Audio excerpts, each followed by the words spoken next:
বিছানায় বিছানায় mobile phone চার্জে লাগিয়ে একজন লোক ঘুমিয়েছিল। তিনি ঘুমিয়েছিল, কিন্তু এটাই ছিল তার জন্য শেষ ঘুম। হ্যাঁ দর্শক শ্রোতা, আপনারা যারা যারা মোবাইল ফোন বিছানার কাছে রাখেন, বিছানা বালিশের কাছে রেখে ঘুমান, আপনারা সবাই ভিডিওটা খুব মনোযোগ সহকারে দেখবেন। আপনাদেরকে একটি ঘটনা আমি বলতে চাই।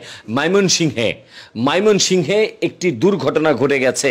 বিছানায় রেখেছিল মোবাইল ফোন, মান্তি ফ্ল্যাগে চার্জে লাগিয়ে সে ঘুমিয়েছিল।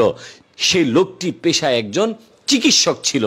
সারা দিন তিনি চিকিৎসা দিয়ে রাতেও তিনি ৩টার দিকে বাসায় ফেরে।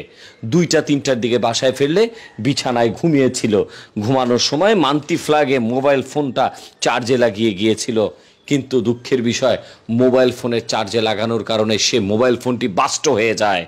আর সেটা বাস্ট হলে তার হাত, মুখ, চোখ সব কিছু ঝলসে যায়। তাৎক্ষণিক তাকে হাসপাতালে ভর্তি করা হলেও কিন্তু তাকে আর বাঁচানো যায়নি। কয়েক দফায় তাকে অস্ত্রোপচার করা হয়েছিল, কিন্তু সেই চিকিৎসককে আর বাঁচানো যায়নি। এতটা মর্মান্তিকভাবে, এই যে দেখতে পাচ্ছেন মোবাইল ফোন, এটা কিন্তু সাধারণ একটা ফোন না, এটা একটা বোম। এটা মানুষের জীবন কেড়ে নিতে পারে। এমনই একটি মর্মান্তিক ঘটনা ঘটে গেছে ময়মনসিংহে। চিকিৎসক তরিকুল ইসলাম যখন ঘুমিয়েছিল, তিনি জানতো না এটাই তার জীবনের জন্য শেষ ঘুম। পরিবারের কেউ বুঝতে পারেনি। সকালবেলা দেখে ঘর থেকে দুর্গন্ধ আসতেছে, পুরা গন্ধ। তখনই ঘরের দরজা খুলে দেখে চিকিৎসক তরিকুল আর নেই। তাকে হাসপাতালে ভর্তি করা হলে তাকে আর বাঁচানো সম্ভব হয়নি।